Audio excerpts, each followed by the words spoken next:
It's time to celebrate spring with some Spring Fling medal-winning Proseccos. And we've got a big bunch of Proseccos here, as well as some freshly picked daffodils. Kind of the first showing flower in the garden. Usually when the daffs are up, you know it's springtime. So I think there's two different times of the year they reckon spring to be starting, and one of those times is the 1st of March, which has just gone by. But nonetheless, we are here with a wonderful selection of Proseccos. Each of them won a medal within the Spring Fling category. So we have our rules set in a way that consumers will understand the kind of style of wine inside the bottle. Spring Fling signifies floral kind of notes, blossom, as if you're walking into a florist. You've got all those wonderful arrays of rose petals, you may have daffodils, anything like that. So it's very floral notes. So we're going to start off with the Think Prosecco, the Think brand, very popular, especially on social media. This is a DOC style Prosecco. So the DOC is the kind of the general style. You get very good quality DOCs as well. It's usually mass produced, flatter land. You pop up to the hillsides and the vines on the hills, and you usually get to the DOCG category of Prosecco. So we're going to go for the Think, a touch of Think Prosecco.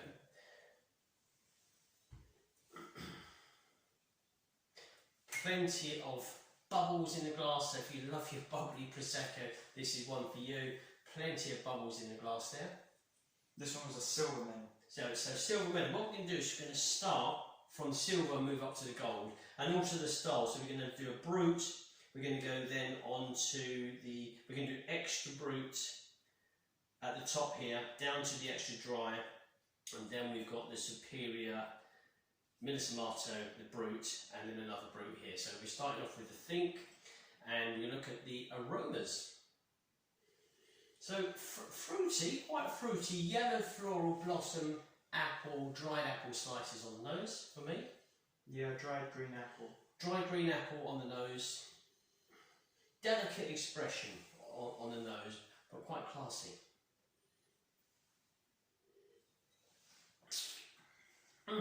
Relatively dry, not too overly sugary. Sometimes Proseccos can give you that kind of sweet kind of character. This is less so. We're looking at, say, dark green apples. I'm looking for a splash, you're not looking for, I'm seeing, I'm tasting, a splash of lemon in there as well. We've got floral notes, white floral potential. It's a very delicate wine. It's not too heavy, not too bold in character, very easy to drink, but certainly enjoyable. Yeah, indeed. But if you go onto social media, you'll see these guys somewhere, be it on LinkedIn, on Twitter, or whatnot, Facebook. These guys are very active, pushing the brand. It's also a really good name. Think Prosecco. Anyway, we're going to go on to the next one. So we're going to move across to Bizon, the JO brand here. So this is that the DOCG? Superior quality. So DOCG, you'll notice on the side of the bottles are different labels. One has a brown label, you see that stripe going down there. The other label, which is the DOC, would have a blue one. So you'll see it's blue inside. Healthy pot from Oliver. Bizol here, and this is the, which one have we got here? We've got the Superior from the Bizol, and this is a brut style Prosecco. Really good winery, lots, they do an awful lot of work, plenty of labels to choose from with this winery. You can pop to see them as well. The consumers can book to see them. They've got a wonderful plot right at the very top of the Prosecco region, in a very highly demanded Caltizze region. You've got this wonderful table, circular table, and it's the most magnificent place to enjoy a glass of Prosecco. We're going to see how this Spring Fling silver medal gets on. Sweeter notes compared to the Think Prosecco. There's floral in there, there's yellow floral, yellow apple, green pear style. I'm also getting some like garden herbs. You're getting some garden herbs on there? Yeah, so plenty of character on the nose, very sweet, elegant again. It's not too overpowering, it's very nicely delivered.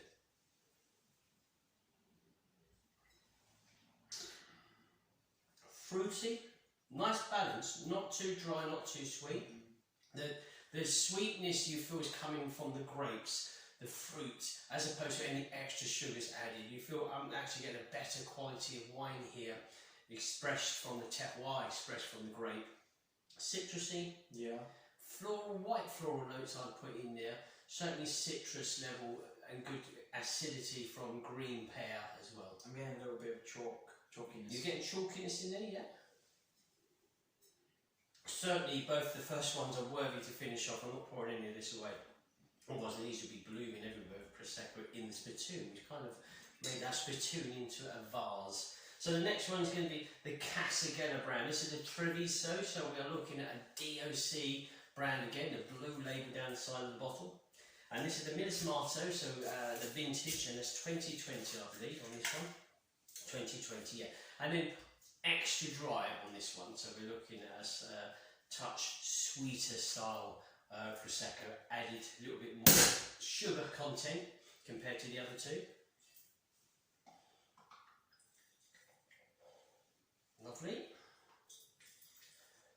Plenty of fizz again, explosion of bubbles in the glass. Lovely. And we've got the sweetness coming in. I've got that yellow floral, I've got even a touch of honey, I've got overripe yellow pear, red apple as well, plenty of red apple in there. Almost slanting towards red berries, but no, it's red apple. It's very nice, crisp, ripe red apple with honeysuckle. Very ripe fruits. You bought the fruits freshly, you picked them freshly, probably put them in the fruit bowl for a week and have even gone sweeter in the fruit bowl. Nose is beautiful, really engaging, very tempting, very rich on the aromas.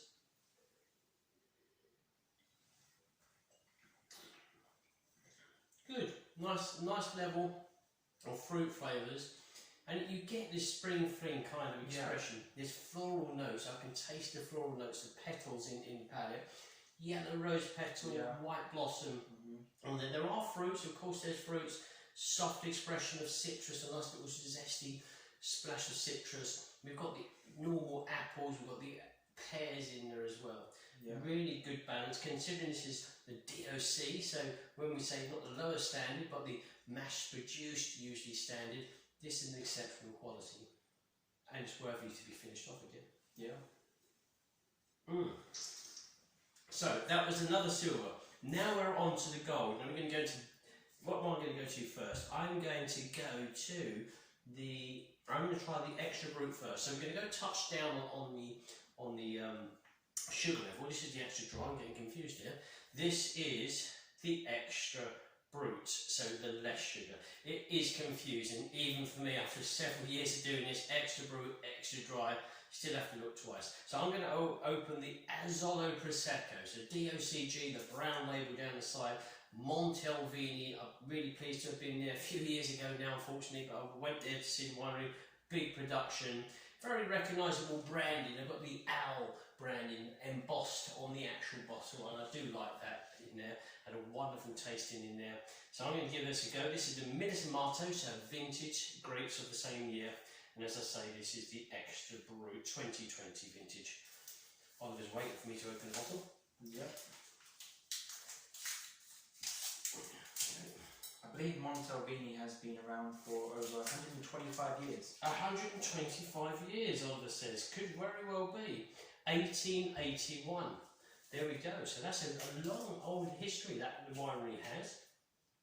So they've probably been in the wine sector for plenty of years, plenty of knowledge, plenty of winemaking experience. So, wow, it's good to have.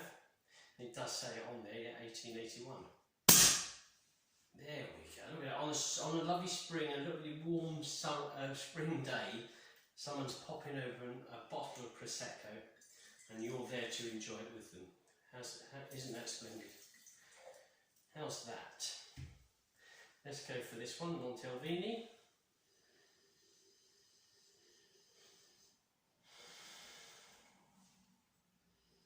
It's a lovely array of different floral notes. It's very floral. There's a zestiness, there's a lemon, a splash of lemon, but it's mostly floral, funny enough, more than fruits. On the nose is wonderful floral aromas, a touch of chalkiness as well, getting in there, which Azzolo has its own kind of terroir, which people will tell you about. You can kind of recognise the Azzolo wines. It's a much smaller area of the DOCG Prosecco region, and it's a lovely, lovely town, village. I think it's a town more so. You go up the hill to arrive into the town. Beautiful little square, lovely restaurants, lovely cafe, wonderful views as well. Well worth a visit, and there's lovely little boutiques as you go down all the little side passages. Not very good for driving because they're kind of a one-way system. Don't get stuck at the traffic lights. But again, yeah, beautiful floral, honey, floral citrus aromas.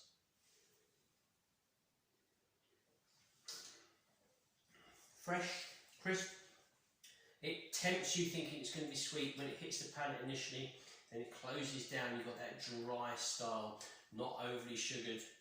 It's floral, it's zesty, there's a touch of green pear, there's a touch of green apple flesh in there, but delicately balanced. It's not too aggressive, it's very easy. This would be good for gastronomy, so certain kind of foods this would pair very, very well with. Good character, but it's very elegant in the way it delivers an exceptionally good wine. Yeah. And another one worthy to be drunk. I can't pour this away. Wonderful, really, really good. I love the way that it just closes down in the palate and delivers those floral citrus notes. Really, really good. Last one, Giusti. Once again, we're in that small area called Azzolo. We are a DOCG, so the brown stripe down the side. And this is the extra dry, so a touch more sweetness on this one we're expecting to have. And it is as I say, the DOC extra dry. There we go. Any more details on the back? No. So I'm going to get opening. Good. I've been to this one as well. Yes. I've met the gentleman that owns it, very successful business person, and they've done a lot of work at the winery. You can go there now. I believe it's changed a lot since I was there. I think I've done a film of it as they're all renovating the monastery at the top, I believe, and they've turned it into this splendid kind of wine tourism destination for people to go to. At the time it was a building site, unfortunately, but I will go back again one day, no doubt. So we're going to give the Giusti a go as well. Final pop of the tasting. Boom. Good one. Good one. Let's just see how this goes. Giusti, I do like the shape, but each of these bottles has a different shape, so they're not no consistency whatsoever. You know, this one here, I kind of like that style of shape. Very different from the Think Prosecco, a thick stubby bottle there. Very different again from the Bisol, and then we have the Casigella again with a different shape bottle. I believe that the Montevini probably got their patented kind of design. Sometimes they do. Some sparkling wines, and not only Prosecco but all across the world, will have a special design bottle that only they can produce, and they're very recognisable. Yeah. We know one as being Villa Sandy, but in the champagne sector it's the same. Dom Perignon and that style. Sometimes you'll get the gold kind of covering to the bottle, which is unique to a winery, so the branding very important. But lastly is the Giusti. Really good, nice. Green stone. I've got grass, freshly cut grass, and maybe you've done the first cut of the year in the garden on the lawn. I'm getting very ripe green grapes. Yeah, well, that's good because that's what they headed to the wine to make it. So, Glera grapes by any chance? Maybe. Don't say it's Chardonnay, Pinot Noir, or something Meunier. Then we're not going to get in trouble.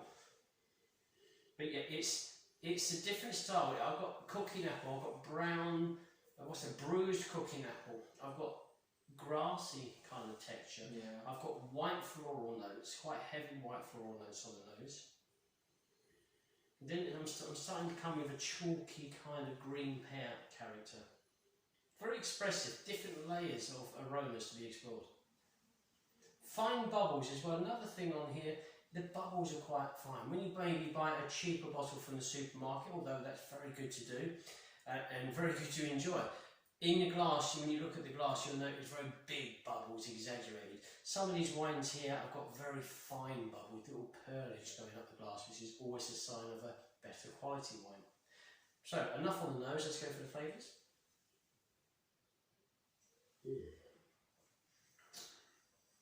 Nice again. I'm just going to give it a touch more bubbles in the palate. I'm getting that sort of terroir, chalky flavours to it. You do, yeah. I've got yellow floral, yellow fruit, and a kind of a chalky kind of sprinkle on top. Floral notes definitely. There's that blossom. It's more of a blossom. I think I'm looking at the blossom side of things here. It's very light, delicate. Although it's the extra dry, it's not overly sweet. So again, it's very important. Sometimes you get certain wines, maybe it's cheaper, mass-produced wines that are quite sweet. They tell you it's going to be sweet and they purposely make it sweet, thinking that's exactly what you want. With these wines here, the sweetness is not so drastic between the wines. So here, we're getting a good level of the sweetness coming from the floral notes and the fruit flavours, as opposed to any exaggeration on added sugars. But really, really good wine. I'm going to have a touch more, literally, just to remind myself.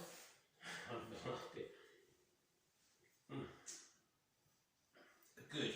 I'm trying to work out what was the best wine for me. They're all different, and I'll tell you, you probably could have a selection of people coming in, each would probably have a variation on their favourites, because they are different and they accommodate many kind of style preferences. Difficult, you know, very, very difficult. I think the Prosecco is a very hearty kind of attempt to impress. Very impressive, the Prosecco. And I think the Montalvini told me this is really good for food. So I'm going to want to explore this with some food to like it even better. But I'll go with the DOC. The DOC, the Prosecco, jumped out at me mostly. They're very, very good, but if I had to take that bottle away from me, with me this afternoon, I would go for the Prosecco. My turn. Your turn. You can have any very one. difficult because they all showcase a great quality. And for Spring Fling, well done judges, because these are perfect for Spring Fling. Definitely. They really are. I might just edge it for the Giusti. Giusti, yeah. I can understand that. Yeah, no, it is a nice wine. It's an extra dry, but as we said, it's not too sweet. It's not annoying. It's lovely delivery of natural flavours. Yeah. So you're going to go for that. So we've got one from Giusti, one gold. We've got one from Prosecco, one silver. We've also got one from the DOCG region, so the superior quality Prosecco. That's what it's known as. But we've also got one from the DOC area, the DOC, which still gives you wonderful different styles of Prosecco from all of their different regions. So, and this is the Treviso, the Minnesota 2019 actually, I think we said 20. I think we did, yeah. We did, so it's a 2019 we have here, so that's already had an extra year, should we say, of aging in the bottle, and it's performing excellently. And I did write an article, or you wrote an article, one of us wrote an article about aging of Prosecco. Can you age Prosecco? Is there such a thing as vintage Prosecco? So look out for that one. I'm really pleased with that. I really enjoyed it. Yeah. What do you think of flowers? They were nice. Really good. Okay, so thank you for watching this Spring Fling Glass of Bubbly video, and until next time, enjoy the fizz.